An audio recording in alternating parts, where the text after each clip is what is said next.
خوب اچھی طرح سمجھ لیں. شرک کسے کہتے ہیں؟ شرک اسے نہیں کہتے کہ دو اللہ کے آپ قائل ہوں. ایسا شرک اس کائنات میں کبھی بھی نہیں ہوا. ہمیشہ ایک ہی خدا کو مانا گیا ہے.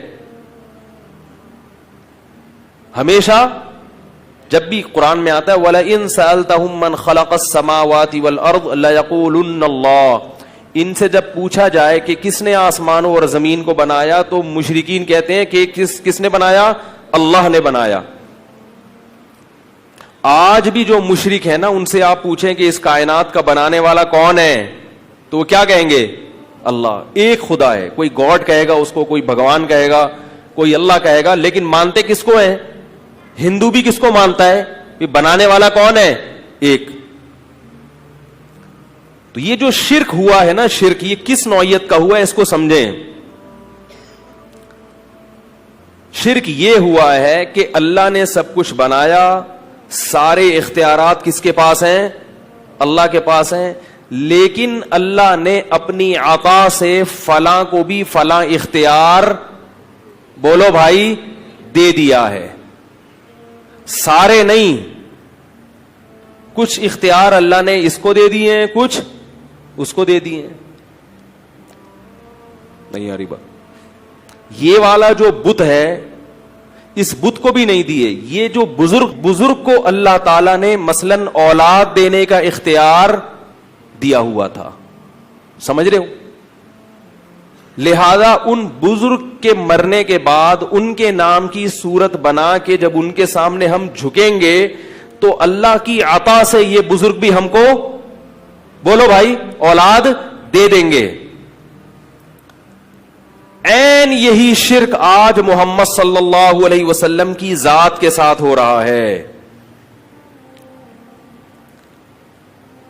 یہی شرک عین حضرت علی رضی اللہ تعالی عنہ کو مشکل کشا کہنے والے کر رہے ہیں. کہتے ہیں حضرت علی خود سے آپ کی مشکلات آسان نہیں کرتے, اللہ کی عطا سے آپ کی مشکلات. بولتے کیوں نہیں؟ یہ جو نوح علیہ السلام کے دور میں 5 بڑے بڑے بت تھے, ود, سوا, یغوث, یعوق, نصر, یہ اصل میں 5 بڑے بڑے بزرگان دین تھے, اللہ والے لوگ تھے. جب ان کی موت واقع ہوئی ہے تو لوگوں نے کہا یہ بڑے اللہ والے بزرگ ہیں, ان کے نام کی مورتی بنا کر ہم ان سے دعا مانگیں گے ان سے, دے گا کون؟ اللہ. نہیں آ رہی بات. اور بعض یہ کہتے تھے مانگیں گے ان سے, دیں گے یہ مگر اللہ کی عطا سے, کیونکہ اللہ نے ان کو اختیارات دیے ہوئے. ان دونوں قسموں کو شریعت نے کیا قرار دیا؟ شرک. کہ اللہ نے کسی کو کسی قسم کا اختیار, سارے اختیارات اللہ نے کس کے پاس رکھے ہیں؟ اپنے پاس. کسی کو نہیں دی اللہ نے. یہ والا شرک ہے جس کی نفی کے لیے قرآن نازل ہوا ہے. آج جب کسی سے بات کی جائے نا مشرک سے, تم رسول سے کیوں مانگتے ہو, فلاں سے کیوں مانگتے ہو, کہتے ہیں ہمیں پتا ہے کہ یہ خود سے نہیں دے سکتے, لیکن اللہ نے ان کو اختیار دیے ہیں. اللہ نے اپنے حبیب کو جب اختیارات دے دیے تو ہم اگر اللہ کے حبیب سے مانگ لیں تو تمہیں کیوں تکلیف ہو رہی ہے بھائی؟ کیا ہو گیا بھائی؟ تو بھائی یہی تو وہ شرک تھا جو کون کیا کرتا تھا؟ مشرکین مکہ کرتے تھے.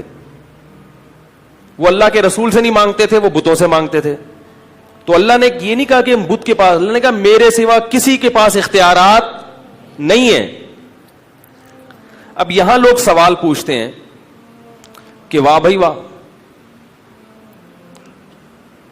پولیس کے پاس تو اختیارات ہیں آپ کی مدد کرنے کے, ہیں بھائی, ڈاکٹر کے پاس اختیارات ہیں آپ کو اولاد دینے کے, بے اولاد لوگ ڈاکٹر کے پاس جاتے ہیں نا, کیا خیال ہے؟ تو کیا اللہ کے نبی کے پاس نہیں ہو سکتے ہیں بھائی؟ یہ موضوع میرا ابھی توحید مقصد نہیں ہے, جلدی سے اس کو سمیٹ کے میں اسٹیشن درمیان میں آتے رہتے ہیں. اصل میں ادھورا چھوڑ دو نا, پھر مجھے پتا ہے فیس بک پہ گالیاں آنا شروع ہو جاتی ہیں, برا بلا ابے اس کو, جب پولیس کے پاس اختیارات ہے تو نبی کے پاس کیوں نہیں ہے, یہ اس طرح کے آ جائیں گے. اصل تو میں آ رہا ہوں اب. تو بعض دفعہ ایسا ہوتا ہے نا کہ کہیں سے جا رہے ہیں تو راستے میں اسٹیشن اتنا اچھا لگا کہ چلو یہیں اتر جاؤ یار کیا خیال ہے, ایسا بھی ہوتا ہے نا. تو یاد رکھو پولیس جو مدد کرتی ہے وہ اسباب کے تحت کرتی ہے. اسباب کے تحت تو سب کے پاس سب کچھ, ہر قسم کے اختیارات ہیں, اور وہ صرف نبی کے پاس نہیں ہیں اسباب والے. آپ خود مانتے ہیں کہ وہ کس کے پاس ہیں؟ پولیس کے پاس بھی ہیں. تو پھر پولیس سے معاذ اللہ پھر پولیس کو, پھر تو پولیس کا مقام بھی بہت اونچا ہو گیا نا. آپ مانتے ہیں کہ پولیس کے پاس جس قسم کے اختیارات ہیں, ہم ان اختیارات کی بحث نہیں کر رہے. ایک ہوتا ہے لاجیکلی کوئی کام کرنا, میں آپ سے پانی مانگتا ہوں تو آپ جائیں گے نلکا کھولیں گے, یہ پوری ایک سائنٹیفک لاجک ہے نا, پانی اوپر سے نیچے آئے گا. اور ایک میں آپ سے پانی مانگتا ہوں, آپ چھو منتر کر کے بولتے ہیں بس جب چاہو آپ بارش برسا سکتے ہو, جب چاہو آپ پانی سامنے لا سکتے ہو. ایسا تو نہیں ہوتا, یہ شرک ہے.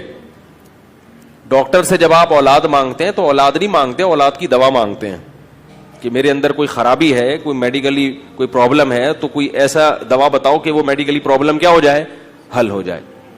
جبکہ اللہ سے مانگتے ہیں تو اللہ کو ہم چھوڑ دیتے ہیں کہ اللہ تو جس طرح بھی دینا چاہے, چاہے وہ میڈیکلی پرابلم صحیح ہو یا نہ ہو.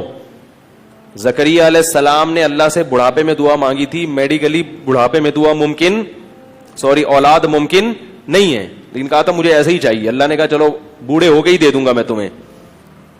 اس قسم کے اختیارات صرف کس کے پاس ہیں؟ اس میں اللہ نے کسی پیغمبر کو, کسی فرشتے کو, کسی مقرب ولی کو بھی اپنے ساتھ شریک, بولو بھائی, نہیں کیا ہے. اور اگر آپ نے یاد رکھو, خوب اچھی طرح سمجھ لیں, اللہ شرک کے معاملے میں بہت حساس ہے, کیونکہ یہ غیرت کا معاملہ ہے.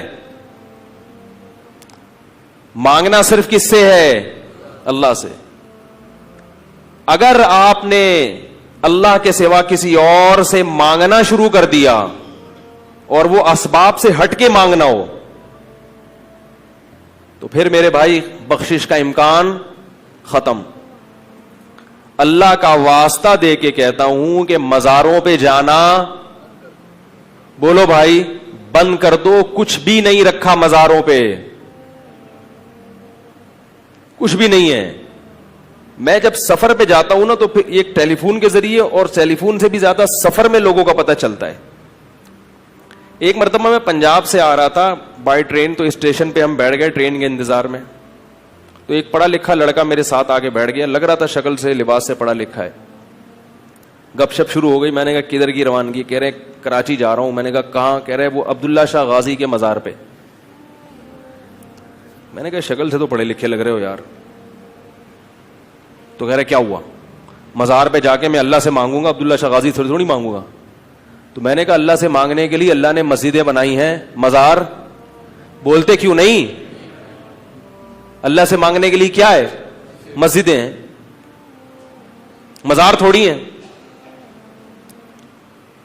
بہت سمجھایا, مگر جیسے روحانی علاج والوں کی عقیدت ایک دفعہ جب دل میں بیٹھ جائے نا, دلائل کے انبار لگا دو مگر بات سمجھ میں, یہ اندر کوئی فالٹ ہوتا ہے.